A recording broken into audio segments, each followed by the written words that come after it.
Welcome to the All Things Nintendo podcast. I'm Brian Shea from Game Informer, and this is a weekly podcast to discuss all the biggest news and games from the world of Nintendo. We are still waiting for the first Nintendo Direct of 2024, but we have a couple of new releases to talk about. We're going to start this show with just two people, but once we get to the main segment, we'll be welcoming a third voice to the show. But for now, it's just me and my primary guest of this episode, Kyle Hilliard. Kyle, what's going on today? Hey, we say still waiting for a Direct. It's like 40 days. I know, but I feel like every single episode, it's like, all right, is the Direct happening this week? Like, we've been on Direct Watch for about 3 weeks now. I live on Direct Watch. I'm in that tower every day, looking out into the sea of the internet, hoping for the best. I don't know. It's just funny. I know Directs are just so... People are just like frothing for like, give us a Direct now. And I'm like, we'll get it when we get it, guys. Well, it's because there's all these rumors about Switch 2, which I know you love talking about. We were just talking right before we hit record. Before we started recording, I was like, we don't have to talk about Switch 2 until Nintendo says, here it is, right? Like, we're done at this point. But no, of course not. Well, that's why I think so many people are like frothing at the mouth for a Nintendo Direct, because like they're like, all right, well, we might not get the Switch 2 news in this Direct, but it might be like, all right, here's like the final stuff that is going to be like Switch 1 exclusive. Yeah. But also, you know, there's the whole thing of like, we don't really know what's coming out past April at this point. Like, April is the last month that has like a significant amount of games announced to be releasing. Yeah, what do we have? Paper Mario remaster, right? And then that's like, yeah. But I mean, that's what else? I guess what else is there really? Splatoon DLC. Splatoon DLC is next week. Is it really? Oh man, yeah, sneaks up on you. What was the timeline for Switch? Do you remember? When did they announce it in? Because it released in March. It was a very late thing. Because I think that it was announced officially in like, like October of 2016, and then like the full reveal was like February of 2017. Yeah, it was because it released in March, right? Which was like March 3rd, 2017. Okay, which was a strange time to launch a console, but ultimately worked out pretty dang well. Yeah, I mean, I think that they're probably going to do something similar. But it's funny because we were just talking about how much you did not want to talk about Switch 2, and we inadvertently veered right into that lane. Well, so I'm not talking about like rumors. Though. I mean, like I was asking when the Switch, like what was the timeline for that? But like, you know, I'm tired of like that news story that's like rumors are pointing to here's what Switch 2 is gonna be. It's gonna have these features, and it's like every one of those stories has just fallen through. So the Switch Pro is going to get announced any minute now.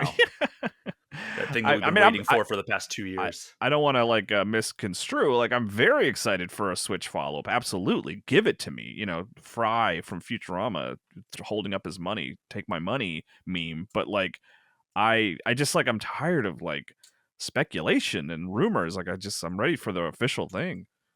Yeah, I mean, I'm right there with you. I more than anything, I want a name to be able to call it instead of just saying Switch 2. It's almost like when we were all calling it Breath of the Wild sequel and not Tears of the Kingdom because we didn't know that name. I'm kind of at that point where it's like I'm tired of saying Switch 2 unless that's the official name, in which case I'll feel a little bit better about it. But it won't be though, right? There's no way it's Switch 2. I mean, it should be, but it won't be, right? It would be smart, but I mean, they've never done the closest they've ever come to that is Super Nintendo instead of just calling instead of Nintendo. Like, Super Switch. I mean, I guess there was Game Boy Advance, which was kind of close, and DS to 3DS. So there have been like some things, Wii to Wii U, which maybe that killed that convention forever of just having like an extra letter or word in front of or behind the original, the previous console. I think that might have been like the thing that killed it for good. But we'll see. We will. I think that we will find out in the next several months. Very safe prediction. You're really going on a limb there. Sometime before the end of the world, we will know what the next Nintendo console is called. All right, I'm going to hold you to that. All right, Kyle, let's jump into this news. The big news of the week that everybody was waiting for was not Nintendo related. It was Xbox related. And, we talked about the rumors on last week's episode of, Xbox is going multi-platform. They're going third party. And turns out that was all thing that they already do. Exactly. And, we had grown adults on the internet throwing temper tantrums and doing their equivalent of like, when LeBron James announced he was going to the Miami Heat, everybody burning like all the Cleveland Cavaliers fans posting videos of them burning LeBron James jerseys in the streets. And they basically did that equivalent in in the Xbox fandom, in certain corners of the Xbox fandom, I should say. But Phil Spencer last week said that they were planning a quote business update, and it resulted in a special episode of the Xbox podcast that came out yesterday. And here's what it boiled down to. They're going to start bringing more, and I'm saying more because they've already been doing this. They did Ori and the Blind Forest, Will of the Wisps, a few other games. And they purchased Minecraft, right? Like I understand that that's a little different, but I mean that's huge, right? That is an Xbox owned game that's on every platform. Yeah, and I think there's several games, right? And they had that agreement with Nintendo for how GoldenEye was released. It came on Switch Online and Xbox on the same day, and then they signed that multi-year contract with Nintendo to bring Call of Duty to Nintendo platforms in the future. So this is not unprecedented, and people acted like the sky was falling. And here's what happened, right? Like, they're going to bring more Xbox games multi-platform, but here are the stipulations. Only after they've been exclusive for Xbox for at least a year. It's not going to be every Xbox game. Xbox games will still be included in Game Pass on day one. And they're starting with just 4 games, which they're not going to announce what they are because they said they want to let their partners do that, which many people are saying hints at a Nintendo Direct next week, which, by the way, that's also my prediction. I think it is going to be next week because that's also what some rumors and reportage on the street has indicated. One of the ones I'm seeing, it was Giant Bomb's Jeff Grubb saying that Nintendo was originally going to have it this week, and then Xbox announced them to postpone it in order to make their announcement about like the podcast announcement that we're covering right now, because they wanted to be the first ones to be like, hey, some Xbox games are coming to other platforms. Just be prepared for that.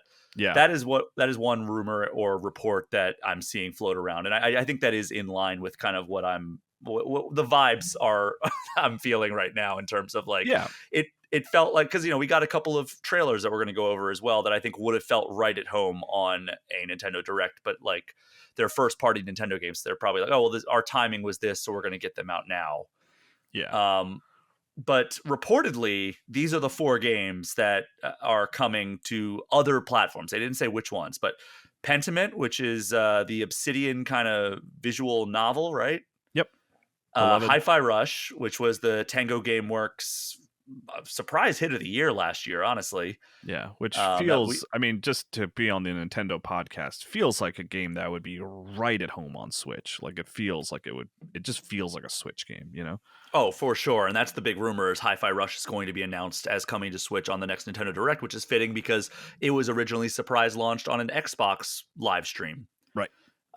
Sea of Thieves being the third one, and then Grounded, another Obsidian title, coming apparently to multi-platforms. I think that the ones that, I mean, all 4 of those would actually make sense coming to Switch if the Switch can handle Sea of Thieves, but like, they seem like they would be good fits for multi-platform stuff. None of these are like the biggest game in Xbox's stable, but they are ones that benefit from having more eyes on it. And I mean, Pentiment and Hi-Fi Rush were games that were critically acclaimed, but maybe didn't get the biggest player bases. So to expand that out and be like, hey, look at these amazing games that we're putting out, those makes a lot of sense. Sea of Thieves and Grounded are multiplayer games. If they could figure out cross-play, that would be huge for those communities, I would imagine. I bet they figured it out. I mean, you would think so, but like, still, every once in a while, a game will launch and it won't have crossplay, and you're like, well, what are we doing here, guys? Yes, that's just all Sony. I mean, when it comes down to right? Those are the reported titles. They're saying there's probably going to be more in the future. Shout out Tina Amini over at Xbox, previously of Kotaku IGN. And IGN. She does amazing work. And she asked directly the 2 that people were losing their minds over about Starfield and Indiana Jones. And Phil Spencer directly said, not Starfield or Indiana Jones right now. So, I mean, obviously he didn't want to like immediately say never. I think he even said like, you never want to say never, but like, we are not planning on Starfield or Indiana Jones to go multi-platform, which were the 2 that everybody was losing their minds over. Yeah. And then like adding on to this, there were a couple of interesting quotes from Xbox leadership. First, we'll start with one from Xbox president Sarah Bond.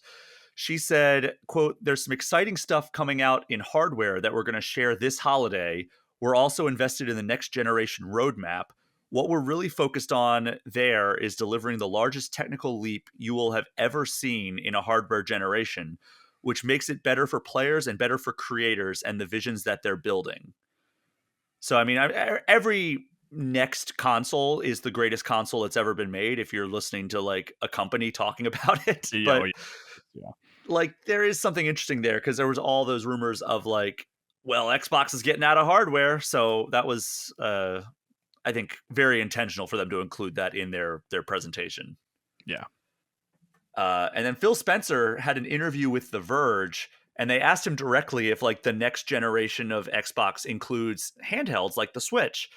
And he had a couple of quotes here. He started off just saying, "I'm a big fan of handhelds." He gives a hearty little laugh.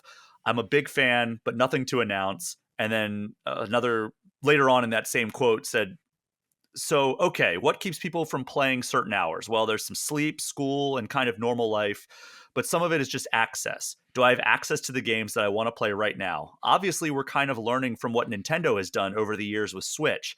They've been fantastic with that. So when I look at Steam Deck and the ROG and my Legion Go, I'm a big fan of that space." So that's interesting to hear Phil directly say stuff like that. Yeah, I would love that. A sort of dedicated handheld device. I don't want a streaming device, to be clear. I don't want what Sony did personally.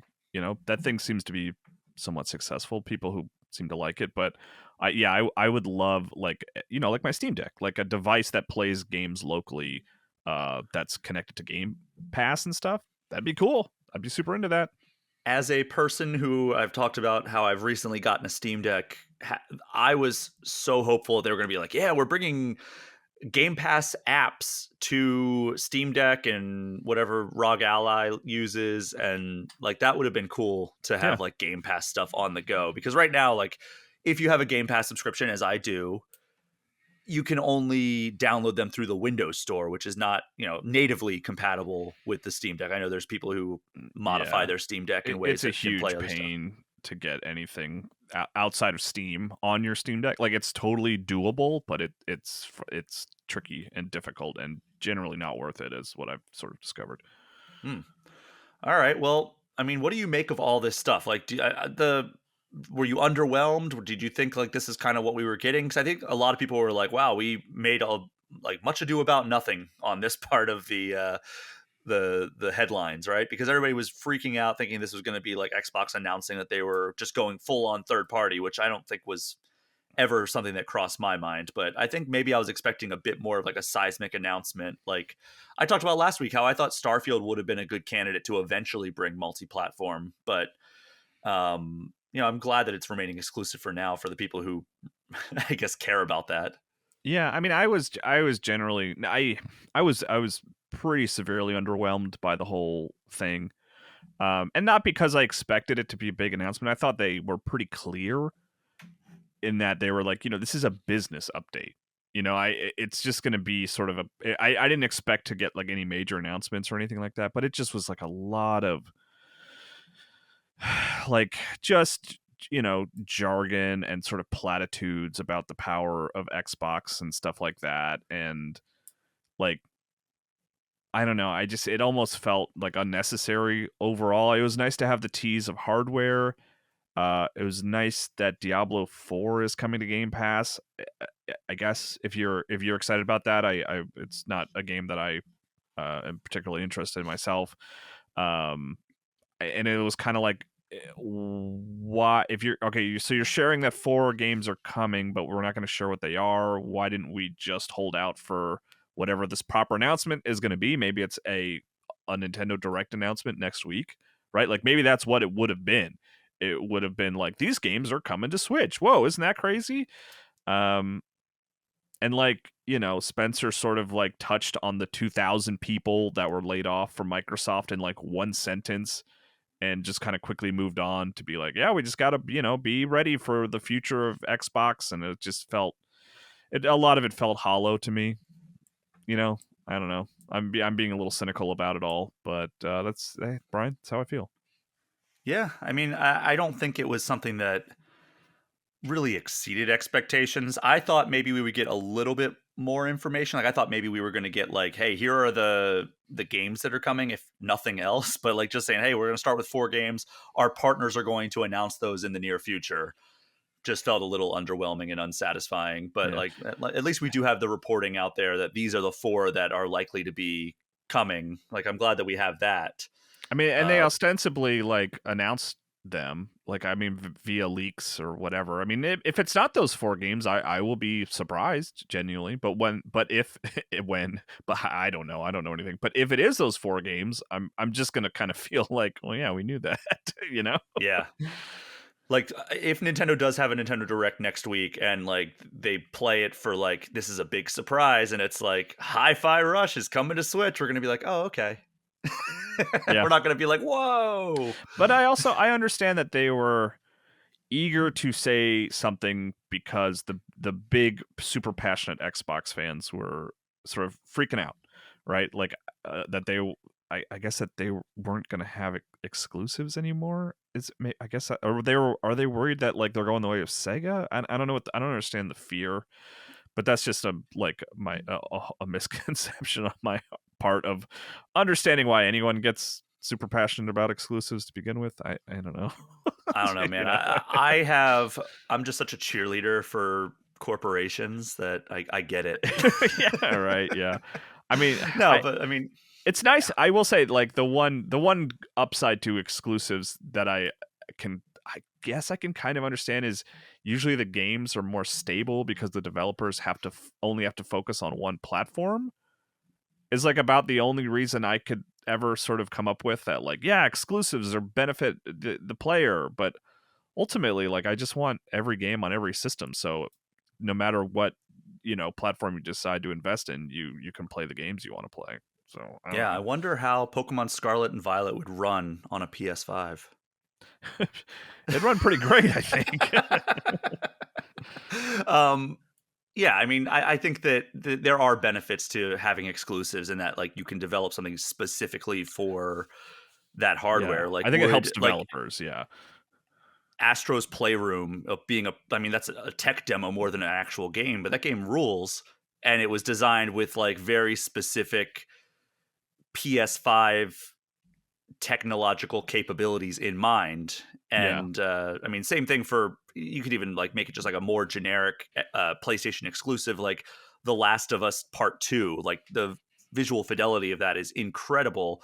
And I wonder if like they would have had to like take a step back if they were developing it for multi-platform. Even though from what I understand, like developing for both PS5 and Xbox Series X is much easier than it was for like developing for Xbox 360 and PS3 because the oh PS3 was sure, so yeah, distinct in its architecture, but like the PS5 is much more uniformed with the other platforms now. But still, and same thing for like the Switch.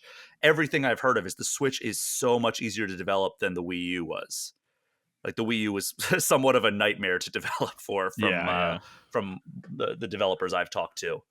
right, So I mean, there's positives and negatives. That would explain why we don't have Metal Gear Solid 4 on other platforms by this point. yeah, yeah, yeah, Maybe one day, but yeah, I mean, there's really not much else to say from like a Nintendo perspective on these updates from Xbox. Hopefully, we'll hear more through a Nintendo Direct very soon, and I think again, all 4 of those Pentiment, Hi-Fi Rush, Sea of Thieves, and Grounded would be excellent fits yeah. for the Switch. I mean, Sea of Thieves was probably the most technically demanding title of those Yeah, 4. I mean, Grounded is as well. But Yeah, yeah, but Sea of Thieves, that is the one because those water physics are pretty incredible.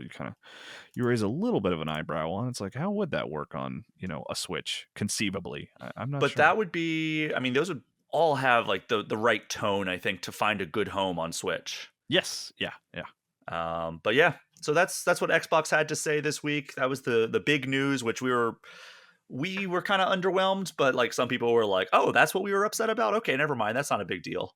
Uh, sure, yeah, yeah, at least I've seen a lot of the fury die down since that podcast. gotcha. But all right, let's move on to some Nintendo specific stuff. We have, like I said at the top of the show, Splatoon 3 Side Order expansion comes out a week from today. There were hands-on sessions that occurred recently. I was invited to them, but I was unable to make it. But all of them seemed rather positive, and we did get a new Is this trailer. single player content? Yes, Okay, single cool, player cool. expansion. The trailer itself is about 5 minutes long, so they kind of go in depth about what to expect here. So they say ascend the Spire of Order and battle waves of enemies. You assume the role of Agent 8, and you work alongside Pearl from Off the Hook. So you remember Pearl from Splatoon 2, Mhm. or I guess Splatoon 3. I don't know. Yeah, Splatoon 2. That's where Pearl and Marina were. Some reason though, Pearl is a drone now. I don't know why. Sounds like She's like some. remote calling in. Is I that? don't know. It just said Pearl, who is now a drone, and it's just Oh, like a little okay. floating robot that follows you around. Looks nothing like Pearl.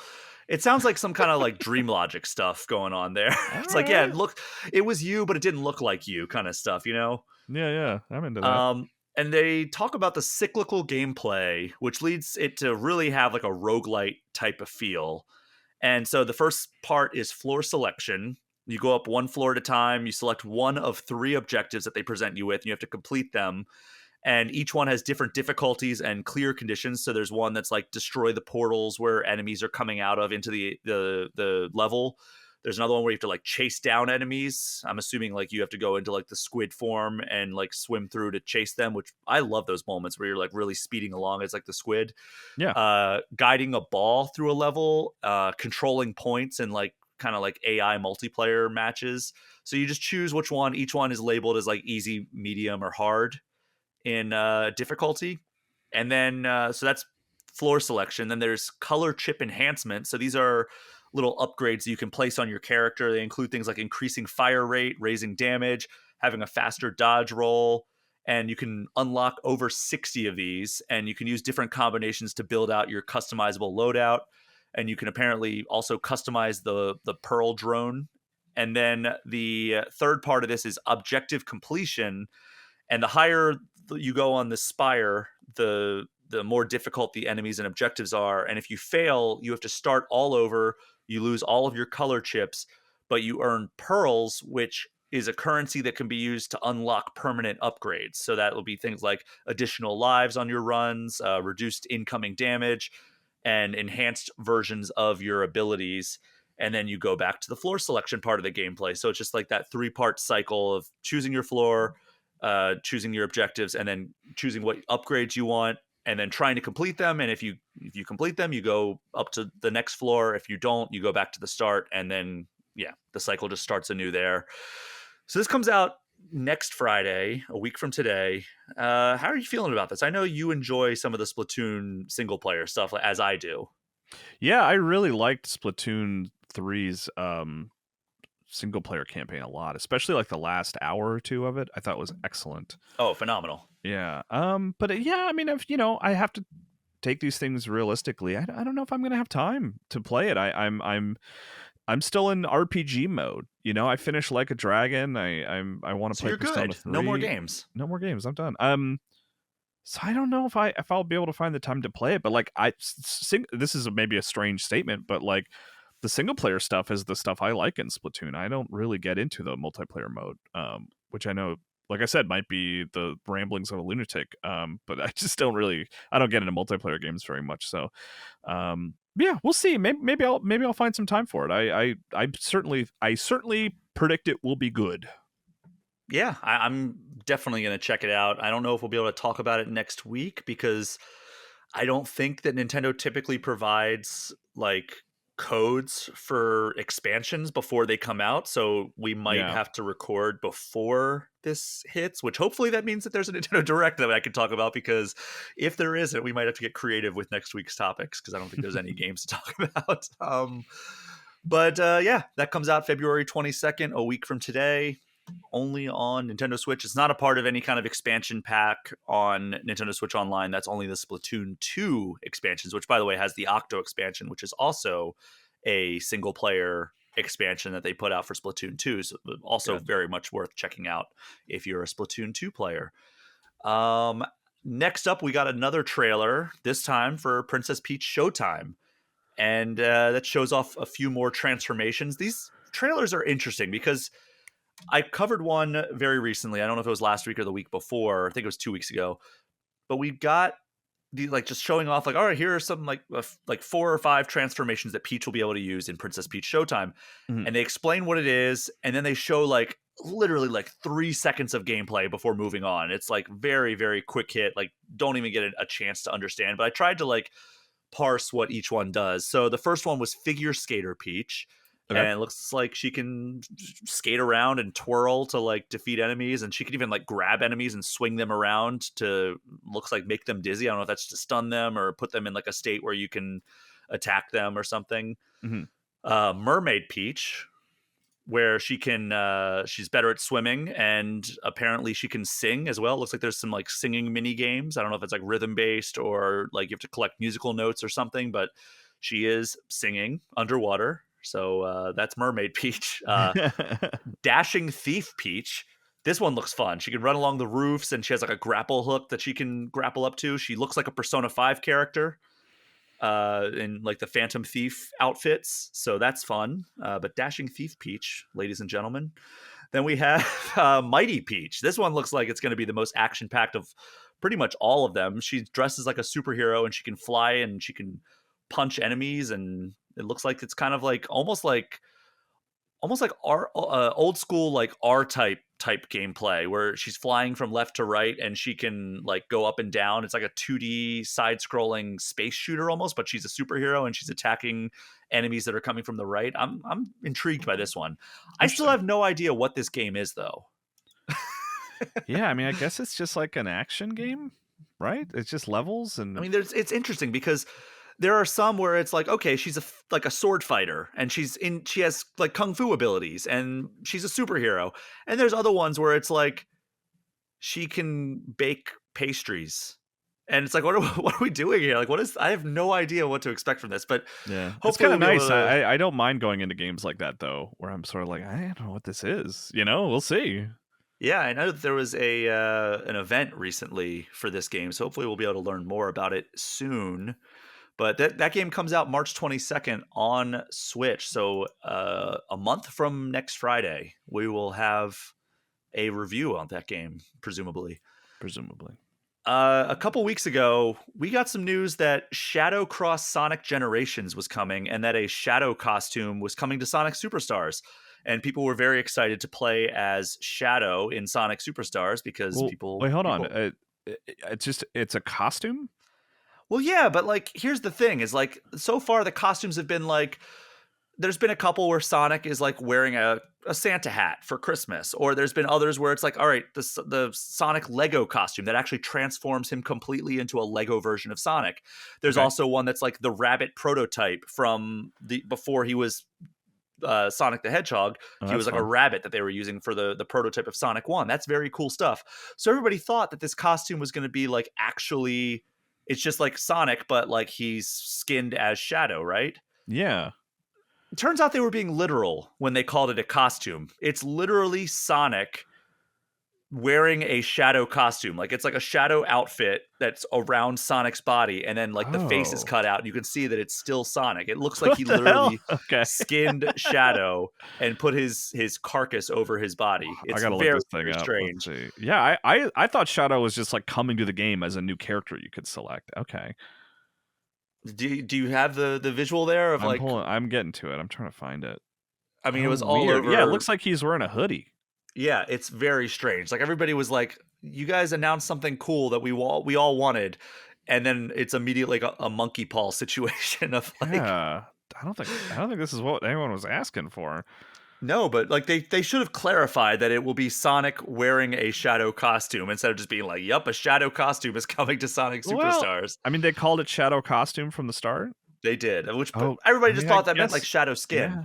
No, that's exactly what I thought. You're right, but it is a costume, so they weren't lying. Yeah, they weren't lying. It was just very, very weird execution on something that people were actually excited about. Weird. Okay. And it goes back to the quote that I got from Takashi Iizuka when we did the Sonic Superstars cover story. I asked why Shadow is not in Sonic Superstars and like why they decided not to. And he's like, well, he doesn't fit into the timeline. Like he's not a part of the classic Sonic timeline. And Sonic and Shadow didn't know each other back then, and now he's at this point in the story he is still like frozen in a pod on the space colony. So Eh, I guess all they're right, hey, adhering to that, but like then cool. again, how does he have a Shadow costume if they don't know who each other is? It's just a cool hoodie at that point. It is a cool hoodie. I wish I had a Shadow the Hedgehog hoodie. It exists. Just a heads up. When I was googling this, there was one for sale, so you can get one. Well, this costume came out yesterday, and you can download it for free right now, regardless of which platform you are playing Sonic Superstars on. So, not as exciting as we once thought. Just like the Xbox news, a lot of things that are just not as exciting and eventful as we thought. Right. Things that were kind of exciting and lived up to the expectations. I mentioned this a few episodes ago. The live performances that are not actually live are available now to watch on Nintendo's YouTube channel. So there is the Legend of Zelda Orchestra concert. That That's is fun. a 30-minute performance featuring music from Tears of the Kingdom, Link's Awakening, Breath of the Wild, Ocarina of Time, A Link to the Past, all kinds of games. I saw it live back in Seattle at PAX West because that was also coinciding with Nintendo Live. Just goosebump inducing. I definitely teared up more than a couple of times seeing it live. I mean, definitely hits different when you're there live and there's a huge orchestra playing these songs with like the game footage playing in the background. That is a different type of experience than watching it on YouTube, but it's still very cool seeing it all play out on YouTube. It seems like it might be the exact same kind of set list in this performance. So the reason they did this is because they were supposed to have the Nintendo Live event in Tokyo this week, but that got canceled. So they're like, oh, we're still going to do the performances, but we'll just put them on YouTube instead of having it be for our attendees. And my theory is that maybe they already signed contracts with these performers, and then when the event got canceled, rather than being like, oh, well, let's pay like a breach of contract fee or something, they were like, well, let's still get some content out of these contracts that we already have signed. At least that's my theory. I don't know if that's actually the case. So that went up earlier this week, and then a day later, we got the Splatoon 3 Deep Cut concert. Now, at the Seattle event, it was the Super Mario Big Band concert that was the performance. But I guess because Splatoon is a little bit bigger over in Japan, they replaced the Mario concert with Splatoon 3. And that was about 40 minutes of Splatoon music with an emphasis on Splatoon 3. And it started out with like a multiplayer medley, and then it went on to some other like more specific songs. Definitely more of a rock vibe than the orchestral performance that Zelda got, but it's pretty fun. And they also had some of the characters up on screens behind the band singing and dancing along. So that was fun. But you can see both of these live concerts on the various regional Nintendo YouTube channels. Are you going to check either of these out? Yeah, maybe I'll. That's the kind of thing that I would just have on in the background while I'm doing stuff. Like listen to some cool concerts. Yeah, the orchestral concert for Zelda, I cannot recommend enough. Like it's so good, so well done. The arrangements are timeless, no matter what game they're pulling from, and like seeing A Link to the Past music performed live never disappoints. And then obviously like the Tears of the Kingdom main theme is so fantastic, and it's just amazing to see that. And then like there's some other certifiable bangers in the Zelda catalog. So yeah, go check those out on the Nintendo YouTube channels. They're fantastic. And then we have one more news story to cover here, Kyle.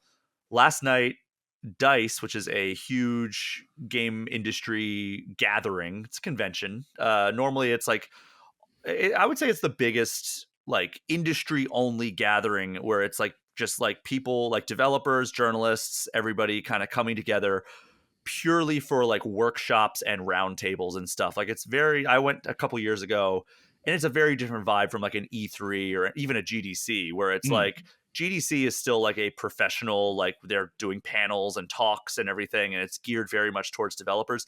This is legitimately like just like professional development. Like there were some days where it's like, okay, well, there's nothing here that applies to me, so I'm just going to kind of go and like sit and have lunch with these developers and like kind of like make contacts that way, because like, do I want to sit in on like this extremely technical discussion of like monetizing your game? And I'm just like, that doesn't really apply to anything that I'm like working on. Yeah, sure. But Yeah. it's a great place to like meet people and talk to people, and it happens in Vegas every single year. But last night, DICE wrapped up DICE 2024 with the DICE Awards, and it was hosted by Greg Miller and Stella Chung. And I already mentioned that Koji Kondo was inducted into the AIAS Hall of Fame.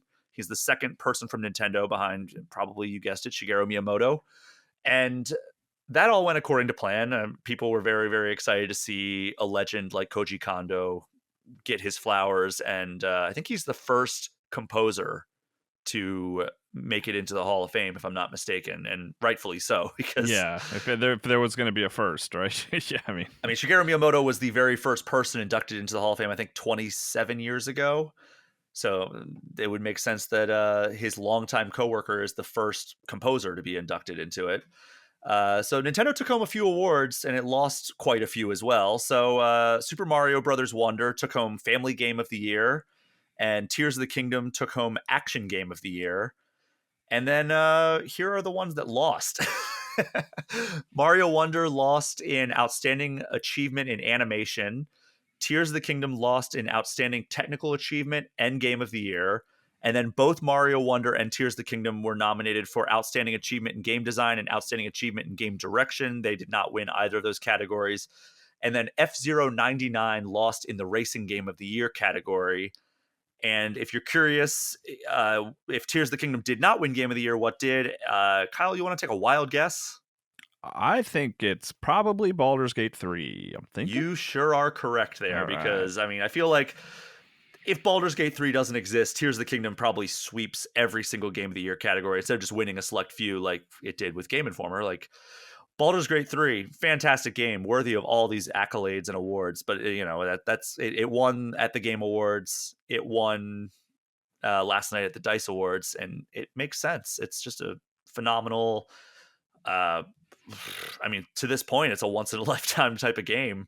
Yeah, and you can't really say anything bad about it. Tears of the Kingdom won Game Informer's Game of the Year, but it and all things Nintendo's Game of the Year, but. It's Baldur's Gate 3, well deserving, and shout out Koji Kondo, Hall of Famer Koji Kondo, long overdue if you ask me. Yeah, turns out that guy's real talented. Yeah, so that's all the news that we have, Kyle. We're going to take a break right here, and when we return, we'll be getting impressions of 2 big new releases on Switch this week. We will be right back.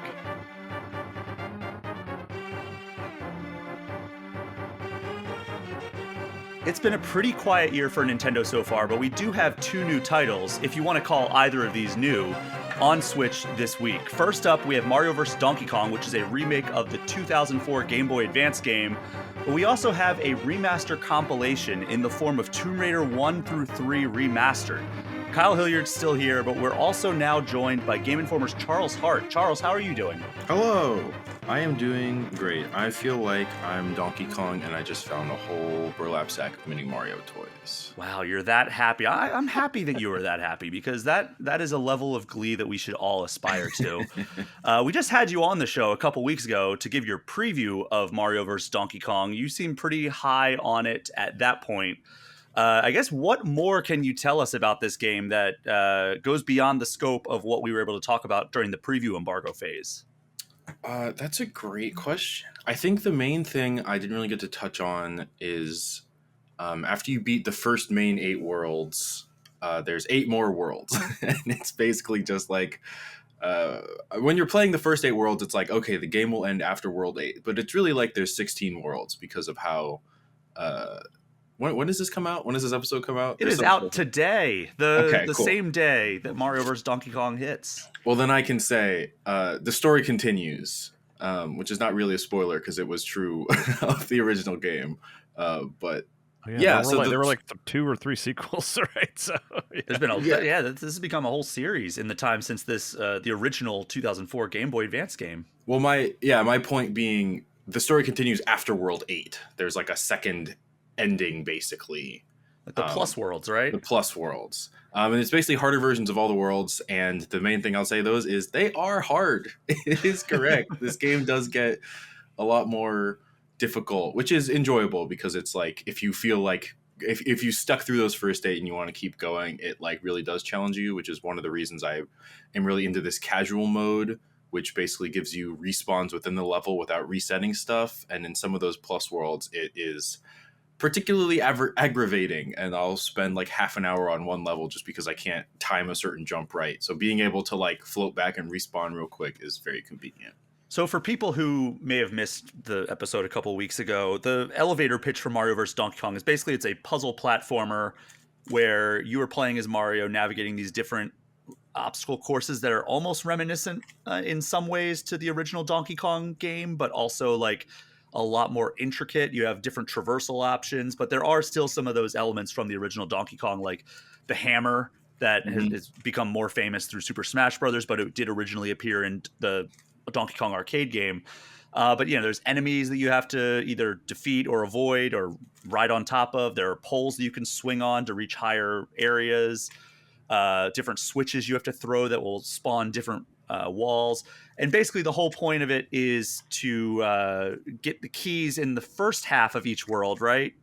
And then that unlocks the doors. And then the second half is to round up mini Marios, if I'm not mistaken, correct? Yeah, and the plus worlds actually all have a different task, where I believe they're all one part. And in this part, you just have to... there's one mini Mario in the level that'll follow you around, and he has a key that just like follows him. So you have to escort the mini Mario to the door. Now, is it better than like a typical escort mission? No. It's not. It's what you'd expect. That was definitely like the most annoying part of me being like, I think it frustrated me because one of the things I like about this game so much is Mario's mobility and how I can do cool jumps and skip sections of the level, or I can just feel like I'm doing really well. But you have to wait for this mini Mario to like follow you and do specific jumps. So lining that up specifically was kind of frustrating, but I wouldn't like knock points off of it because it's like if I could just, spring and flip through every level, it wouldn't get any harder. And I'm playing the game this late because it's harder. But yeah, I won't say it's 0% annoying to have this little baby follow you around. So I guess like kind of carrying forward with the review process of this game from the preview phase that we were able to talk about a couple weeks ago, how did your opinion of the game evolve in the time since? I think it's been roughly the same in terms of I'm just surprised by how well it holds up. And I think the deeper I got in it, the more I was like, I'm very glad that I don't feel like I've played the same level twice. Like the basic mechanics of this game are not very complicated. It's bring key to door and then get to end of the second level and maybe collect some presents along the way. And the fact that like each world adds enough interesting stuff and there are only like 6 levels in that world, I think kept it concise enough that it never got boring or repetitive. And then that second half of the game where it changes the objective on you does switch stuff up a lot, where stuff that was not a problem for me, it suddenly became a problem. And the actual puzzle solving became a lot more intense. So yeah, I think it's worth playing. It's also, I think I said it was like it's a good game to play on your Switch while like you're watching a TV show or something. Like it doesn't always demand your full attention, but it's like a fun distraction. It would be a great mobile game, honestly. Well, thankfully it's not, because I'd much prefer to have it on my Switch with like good controls and no microtransactions. Well, I don't want to blow you guys' minds, but the Switch is a mobile device. It sure is. Kyle, it sounds like you did want to blow our minds. Was I successful? I mean, to be fair, that did kind of blow our minds in that initial reveal trailer where the guy was playing Breath of the Wild and he's like, oh, my dog wants to go for a walk. The old ball and chain. And he's like, well, I can bring my Switch to the park and not have to pay attention to reality. And that blew our minds. So, Kyle, thank you for visiting us from the year 2017. You're welcome. It's better here, by the way. Charles, how would you recommend this if somebody like was just like a Switch owner and they were like, "Hey, I'm thinking about checking out this Mario vs. Donkey Kong game," and you don't know anything about their taste? How would you recommend this game? Like, if you like blank, you should check it out. That's a good question. I mean, it definitely isn't like, it's not my top 10 Switch games or even probably my top 20 Switch games. I think it's just like a solid entry. I think it's good for, especially with the casual mode, if you just got like a kid that just wants to press buttons and jump around a level. I think this could be pretty kid friendly with these new adjustments. I don't know. I don't play a lot of puzzle games, so I don't really know what it's similar to. It is interesting in that it is a puzzle game, but it's also a platformer. But if you really like Mario Wonder, I wouldn't say that. You like that platforming? Check out this platforming because it's completely different. But I don't know. I think it's also very much like I like this game, but it is what it says it is. Like if you look at 2 seconds of gameplay, I think you're going to have a sense of what the game is, and if that kind of old school puzzle platforming interests you, I think you might be surprised by how much it holds up. Now, what percentage would you say it's like puzzles versus platforming? I know a lot of time they go hand in hand in this game, but like if you had to assign like a ratio, what would you say it is? Honestly, that's a good question. It might be like 50-50 because there's definitely some levels where I'm sitting there and I have to like really look at it to be like, I don't know how I'm going to solve this. And there's other levels where I'm like, I know exactly what I'm supposed to do. It's just a matter of execution. I'd say probably 60 puzzle, 40 platforming. Okay. Well, anything else we need to know about Mario vs. Donkey Kong before we wrap up talking about this game? It's out now, and if you want to buy it, it's $50, which it's a little much. I think $50. I think this would be a good $40 game, but I'm not Mr. Nintendo Moneybags, so I don't set the prices. Nintendo does like money. We have known that about them. They are, in fact, a business. You gave Mario vs. Donkey Kong an 8 out of 10, and if you want to read Charles's full review, you can do just that on GameInformer.com. And then before we wrap up this episode, Kyle, you have checked out a little bit of Tomb Raider I-III Remastered. Talk to me a little bit about this bundle. Yeah, and you actually checked it out with me. We have a new gameplay today video of it over on our YouTube channel. It is the first 3 Tomb Raider games. And not the trilogy, not like the reboot trilogy. Like we're talking like the old school like PS1 titles, right? Yeah, like 90s, right? Like when did that first Tomb Raider game come out? No one was born yet then, so no one could possibly know. Charles, don't even start with that today. Look, Charles is obligated to make everyone feel old on 2001. Podcasts.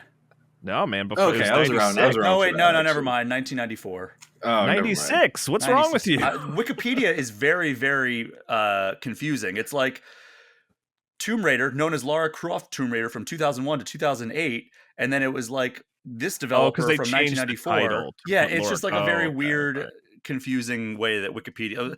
Believe it or not, Wikipedia was not written particularly well in this case. Yeah. Anyway, 1996 was the first release of Tomb Raider, and I didn't play those games. I started in the PS2 era when they remade the original Tomb Raider. I think it was like Tomb Raider Legend.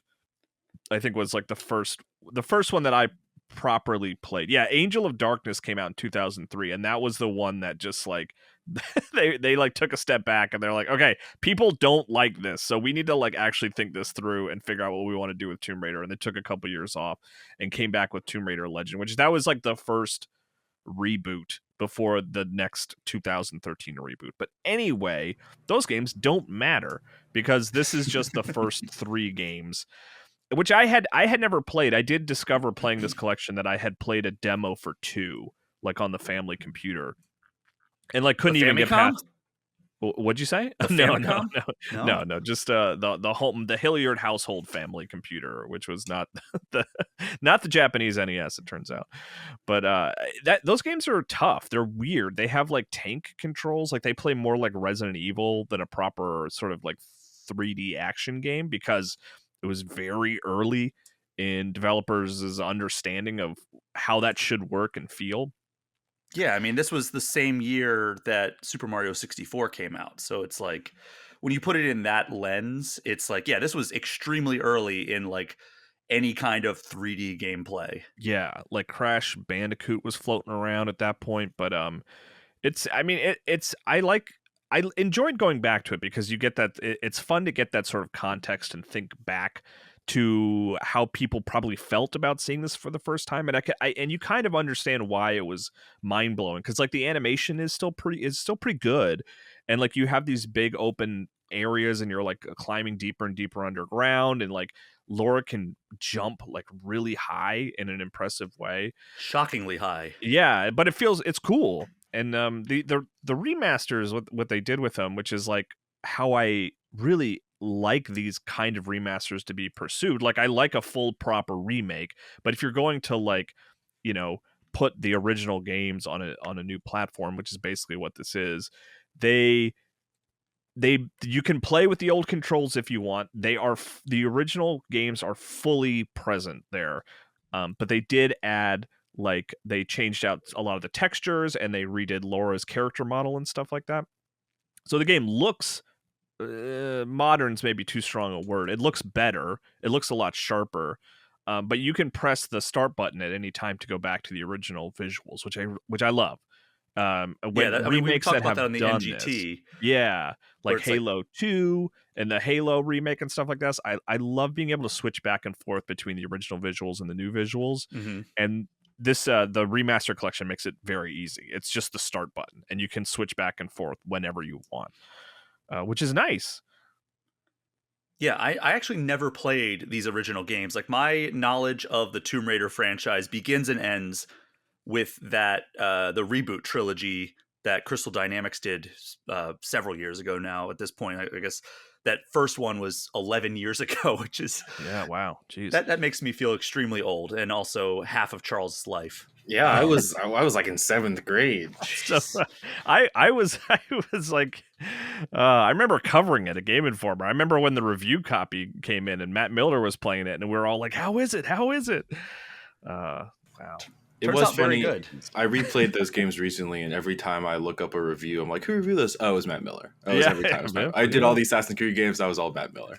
Yeah, Matt Miller. I think I have that game on my Steam Deck, actually, the 2013 game. Like, I downloaded it because I was like, I love this game. I should revisit it sometime. It was a good game. Matt Miller is also an Assassin's Creed expert. He's actually written a book on Assassin's Creed. Yeah, Has he actually? that's right. Yes. How did no one tell me this? Yeah, you should have picked his brain while you were doing the replay of the entire Assassin's Creed franchise, or I guess first playthrough of the entire Assassin's Creed franchise that you did last year, right? Yeah, I just feel like I'm just surprised he fully knew that I was doing that. And he never brought it up. He's not a braggart. That's wild. Matt's a humble man. That he is. Kyle, so I have no history with the Tomb Raider, like the original games. Do you recommend that I check this out? I mean, yeah, for the historical sort of element of it, like it's nice to have the games on modern platforms. It's nice to kind of go back and see what they looked like and sort of think through why they were interesting.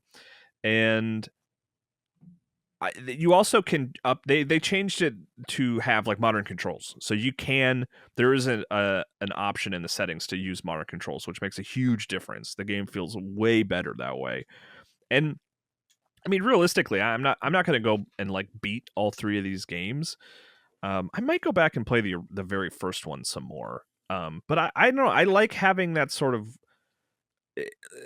like archival access to these games.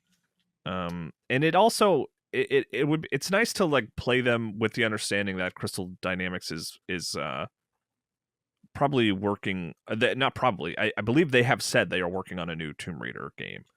Yeah, we just don't know what that they're is. under. It's probably going to be another reboot of some kind, but it's good. I think it's a good remastered collection. Though the one thing that it's lacking is like it doesn't really have a lot of like documentation of like, it's nice.